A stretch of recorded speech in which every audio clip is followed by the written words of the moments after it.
नमस्कार, मैं अजय कुमार। मौजूदा वक्त के नेता जब ज्यादा बच्चा पैदा करने की वकालत करते हैं तो कम से कम यह बात तो साबित कर ही रहे होते हैं कि इस दुनिया को मर्द चला रहे हैं।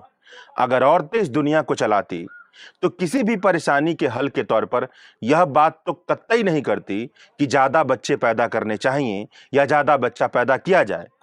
दक्षिण भारत के दो राज्यों के दो मुख्यमंत्री ज्यादा बच्चा पैदा करने की वकालत कर रहे हैं।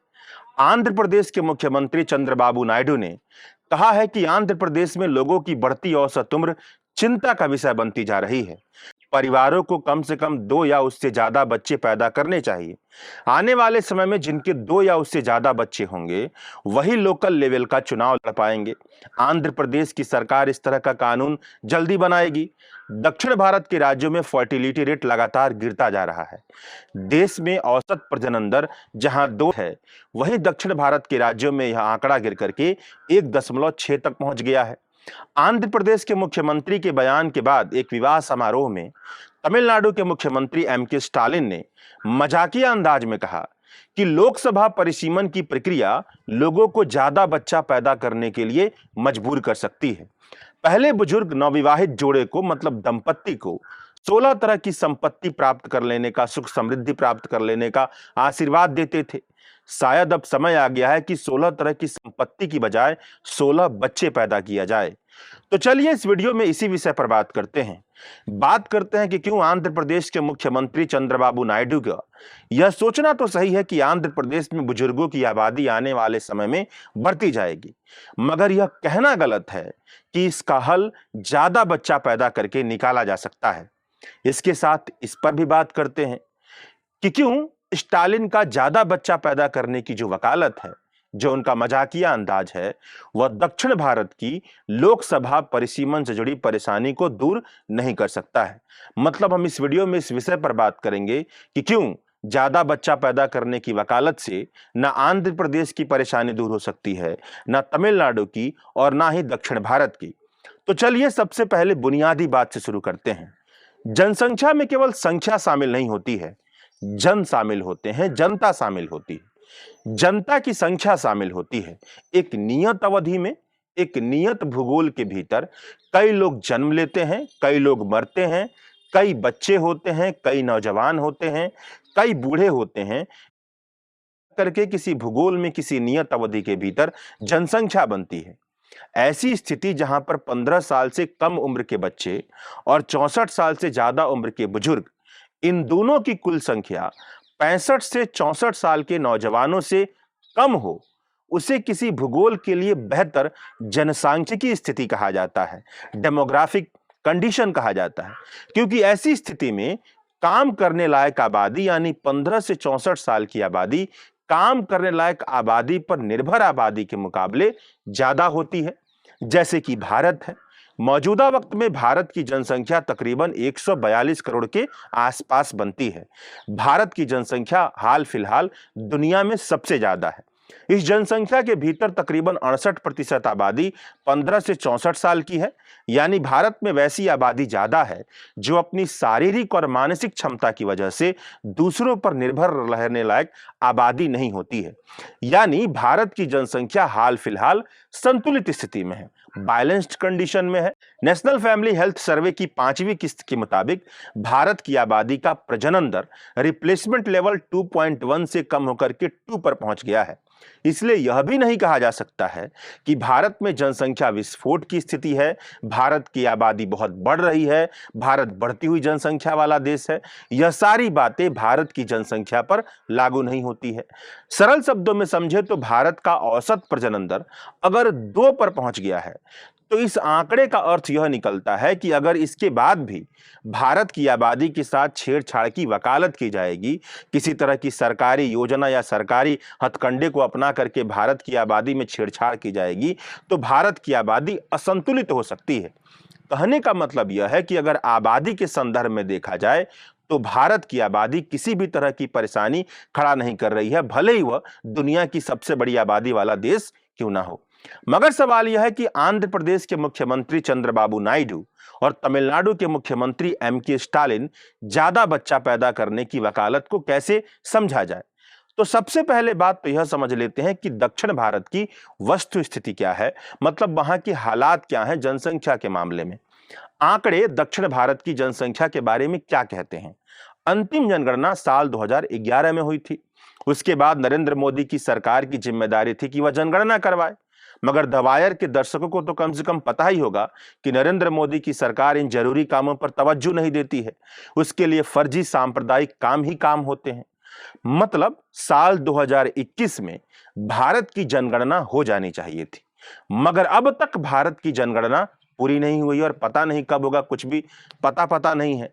तो जो अन्य सरकारी सोर्स हैं वहां से जो आंकड़े निकल करके आते हैं उसके मुताबिक कहा जाए तो पूरे भारत में 60 प्लस उम्र के लोगों की आबादी बढ़ रही है, मगर उत्तर भारत के मुकाबले 60 प्लस उम्र के लोगों के बढ़ने की दर दक्षिण भारत में ज्यादा है, क्योंकि दक्षिण भारत के राज्यों ने उत्तर भारत के राज्यों के बहुत पहले जनसंख्या के मामले में औसत प्रजनन दर में रिप्लेसमेंट लेवल हासिल कर लिया था। उत्तर प्रदेश का प्रजनन दर तो अभी तक रिप्लेसमेंट लेवल से ज्यादा है। मतलब उत्तर प्रदेश में अभी भी जो आबादी बढ़ने की गति है वो थोड़ी सी बढ़ने की स्थिति में है। अनुमान है कि अगले साल उत्तर प्रदेश भी रिप्लेसमेंट लेवल को हासिल कर लेगा, जबकि आंध्र प्रदेश ने 20 साल पहले ही रिप्लेसमेंट लेवल हासिल कर लिया था। इसलिए आंध्र प्रदेश की आबादी उत्तर प्रदेश के मुकाबले बहुत कम गति से बढ़ रही है और आंध्र प्रदेश की आबादी में उत्तर प्रदेश के मुकाबले बुजुर्गों का प्रतिशत हिस्सा ज्यादा है। Ministry of health and family welfare के पॉपुलेशन प्रोजेक्शन के मुताबिक साल 2011 से लेकर के 2036 के बीच में, यानी इन 25 सालों में भारत की आबादी में तकरीबन 31 करोड़ लोग और जुड़ने का अनुमान लगाया जा रहा है। इनमें से आधे लोग मतलब 17 करोड़ लोग केवल बिहार, उत्तर प्रदेश, महाराष्ट्र, पश्चिम बंगाल और मध्य प्रदेश में जुड़ने का अनुमान है, जबकि आंध्र प्रदेश, कर्नाटक, केरल, तेलंगाना और तमिलनाडु जैसे दक्षिण भारत के राज्य में 2011 से लेकर 2036 के बीच केवल 2 करोड़ 90 लाख लोग जुड़ने का अनुमान है, जो 2011 से लेकर 2036 के बीच भारत की जनसंख्या में जुड़ने वाले कुल लोगों के बीच केवल 9% हिस्सा है, जबकि 19% हिस्सा तो केवल उत्तर प्रदेश की जनसंख्या में जुड़ने का अनुमान लगाया जा रहा है। केरल ने अपने औसत प्रजनन दर को और औसत मृत्यु दर को साल 1988 में ही कम कर लिया था, मतलब बहुत पहले। मतलब केरल में एक औरत से जितने बच्चे जन्म लेते हैं और एक नियत अवधि में जितने लोग मरते हैं वह बहुत पहले से ही बहुत कम है। इसलिए केरल के लिए अनुमान है कि साल 2011 से लेकर 2036 के बीच में केरल में 60 साल से ज्यादा उम्र के लोगों की मौजूदगी 13% से बढ़कर के 23% हो जाएगी।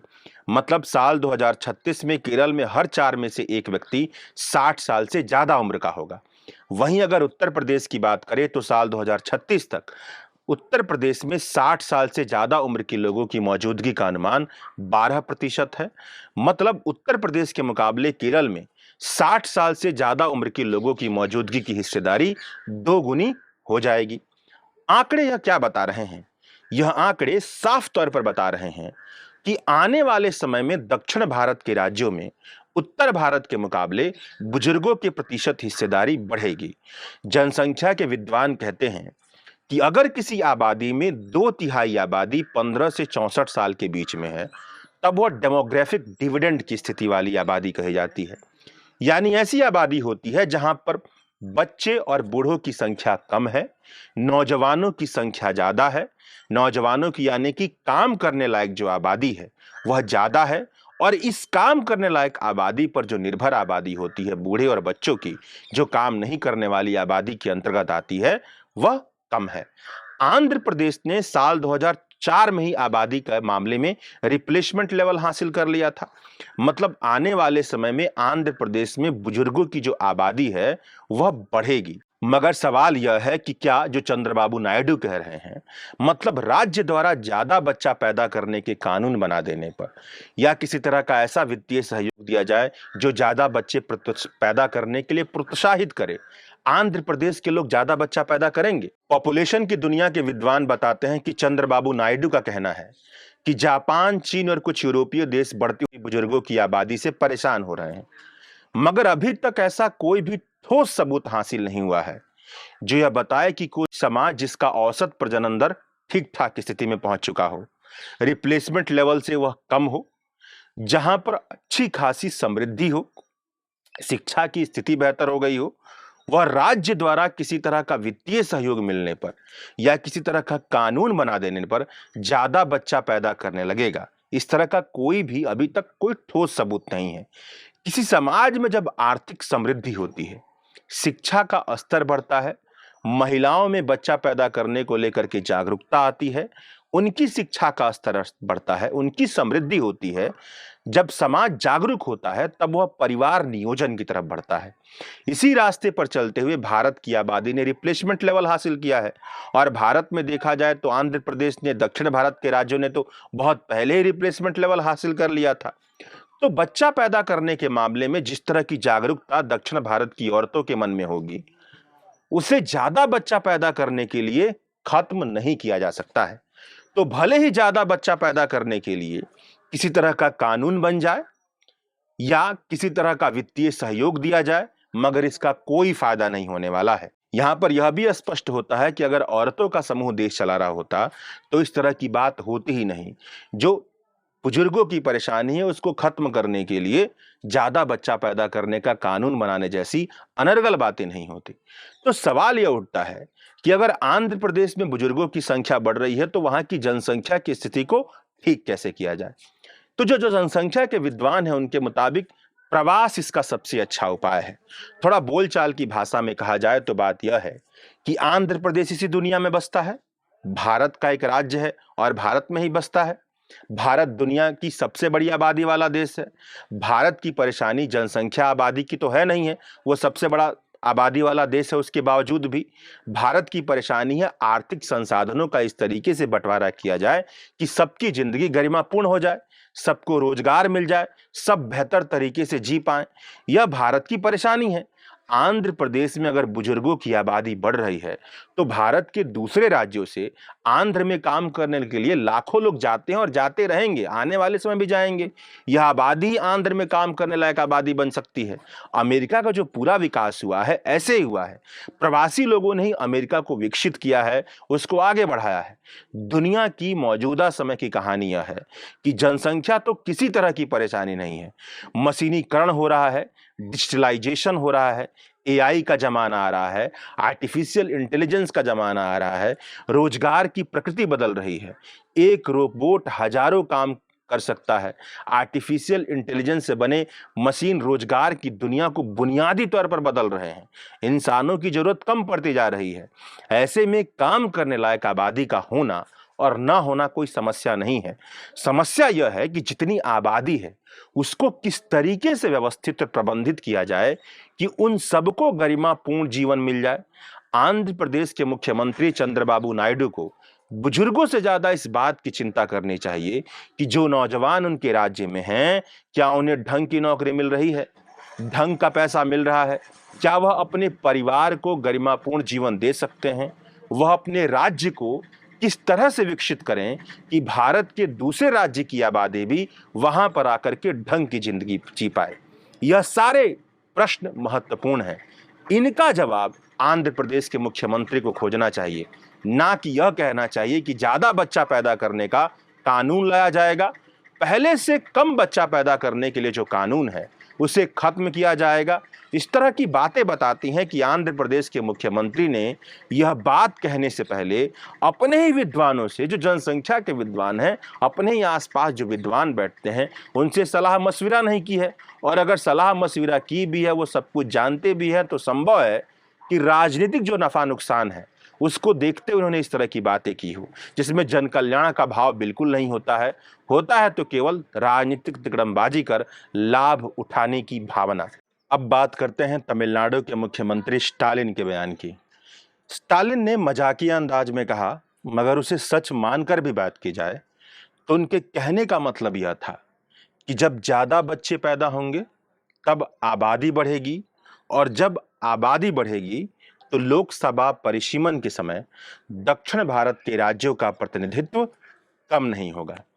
यह राजनीति की जटिल परेशानी को, अगर स्टालिन की बात को सच मान के चला जा रहा है, तब यह राजनीति की जटिल परेशानी को बहुत ही सतही अंदाज में समझना और सुलझाने का तरीका है। जबकि हकीकत बिल्कुल अलग है। लोकसभा परिसीमन का बुनियादी सिद्धांत यह है कि राज्यों की जनसंख्या के आधार पर राज्यों से आने वाले लोकसभा सांसदों की संख्या निर्धारित की जाएगी। अब चूंकि जनसंख्या के मामले में शिक्षा और समृद्धि से पैदा होने वाले जागरूकता के सहारे अपनी जनसंख्या पर लगाम लगाने के बावजूद भी उत्तर भारत के राज्य दक्षिण भारत के राज्यों से काफी पीछे खड़े हैं और दक्षिण भारत के राज्यों ने तो जनसंख्या के मामले में बहुत पहले ही कमाल कर दिखाया था। इसलिए जब लोकसभा परिसीमन होगा तो जनसंख्या के मामले में ढंग का काम करने के बावजूद भी, बहुत बढ़िया काम करने के बावजूद भी दक्षिण भारत के राज्यों का प्रतिनिधित्व उत्तर भारत के मुकाबले कम हो जाएगा। मौजूदा वक्त में भी लोकसभा के 543 सांसदों में 226 सांसद उत्तर भारत से आते हैं। मतलब मौजूदा वक्त में भी दक्षिण भारत का प्रतिनिधित्व संसद में कम है। यानी यह परेशानी बहुत ही ज्यादा गंभीर है। इस परेशानी का हल बहुत गंभीरता से सोचना पड़ेगा। दक्षिण भारत के राज्य जो आर्थिक, शैक्षणिक और सामाजिक तौर पर उत्तर भारत के मुकाबले बहुत ही ज्यादा समृद्ध राज्य है, वहां की औरतों से यह अपेक्षा करना कि वह ज्यादा बच्चा पैदा करने की सलाह मान लेंगी, इसका तो कोई मतलब ही नहीं बनता है। यह तो मूर्खता भरी बात है। अब लोकसभा परिसीमन को देखिए। मौजूदा वक्त में भी उत्तर प्रदेश के एक संसदीय क्षेत्र में औसतन 30 लाख वोटर हैं और तमिलनाडु के एक संसदीय क्षेत्र में 18 लाख वोटर हैं। उसके बावजूद भी उत्तर प्रदेश से आने वाले सांसदों की संख्या संसद में तमिलनाडु से बहुत ज्यादा है। अगर जनसंख्या के आधार पर किसी भी तरह का लोकसभा का परिसीमन होगा तो दक्षिण भारत के राज्यों को नुकसान उठाना ही पड़ेगा, क्योंकि पहले से ही ऐसी स्थिति है कि जनसंख्या बहुत ज्यादा होने के बावजूद भी बहुत ज्यादा सांसद जा रहे हैं उत्तर प्रदेश से। तो जब परिसीमन होगा तो उसके बाद भी ये स्थिति ऐसी बनेगी कि दक्षिण भारत के राज्यों को नुकसान उठाना पड़ेगा। तो यहाँ पर यह सवाल बनता है कि आखिरकार क्या किया जाएगा। तो जब ईमानदारी से इस प्रश्न को सोचते हैं तो थोड़ा हट कर सोचना पड़ता है। तो इस तरह से सोचें कि उत्तर भारत और दक्षिण भारत केवल भौगोलिक हिस्से का नाम तो है नहीं, बल्कि अलग अलग भूगोल, अलग अलग भाषा, अलग अलग संस्कृति भी है। संसद के पटल पर ऐसा नहीं हो सकता कि दक्षिण भारत के राज्यों को यह लगे कि उनका राजनीतिक प्रतिनिधित्व तो बहुत कम है। सरकार बनाने में उनकी भूमिका की अनदेखी की जा सकती है। हाल फिलहाल ही दक्षिण भारत के राज्यों को ऐसा लगता है कि वह सबसे ज्यादा आर्थिक गति से विकसित होने वाले राज्य हैं। वह सबसे ज्यादा टैक्स भारत सरकार को देते हैं, मगर उन्हें टैक्स में उनकी हिस्सेदारी उतनी नहीं मिलती है जितना वह टैक्स देते हैं। जब से जीएसटी कानून लागू हुआ है तब से दक्षिण भारत की राज्यों की टैक्स की हिस्सेदारी को लेकर के लगातार शिकायत रही है। यह सारी प्रवृत्तियां इस तरफ इशारा करती हैं कि अगर दक्षिण भारत के राज्यों के साथ बहुत ज्यादा नाइंसाफी हुई तो इसका असर भारत के संघवाद पर पड़ेगा। और तनातनी दिखती भी है, संघवाद पर असर भी दिखता है। भारत के संविधान ने संघवाद को बहुत पहले ही बुनियादी ढांचे में अपना लिया था। इसके मुताबिक यह सिद्धांत बनता है कि ऐसा कुछ भी नहीं किया जाएगा जिससे किसी राज्य को यह लगे कि उसके साथ भेदभाव किया जा रहा है। कई राज्यों के संघ कहलाने वाले भारत के संघ पर खतरा मंडराने लगे, इस तरह का कोई काम नहीं होगा। एक यही ऐसा सिद्धांत है जिसके हिसाब से लोकसभा परिसीमन किया जाए तो दक्षिण भारत के साथ इंसाफ करने का रास्ता निकलता हुआ दिखाई देता है। तो अंत में कहने का मतलब यही है कि ज्यादा बच्चा पैदा करने की वकालत जो तमिलनाडु के मुख्यमंत्री और आंध्र प्रदेश के मुख्यमंत्री की तरफ से की गई है, उससे वैसा कोई समाधान नहीं निकलने वाला जिस परेशानी को सोच करके इन दोनों मुख्यमंत्रियों ने सलाह दी है। शुक्रिया।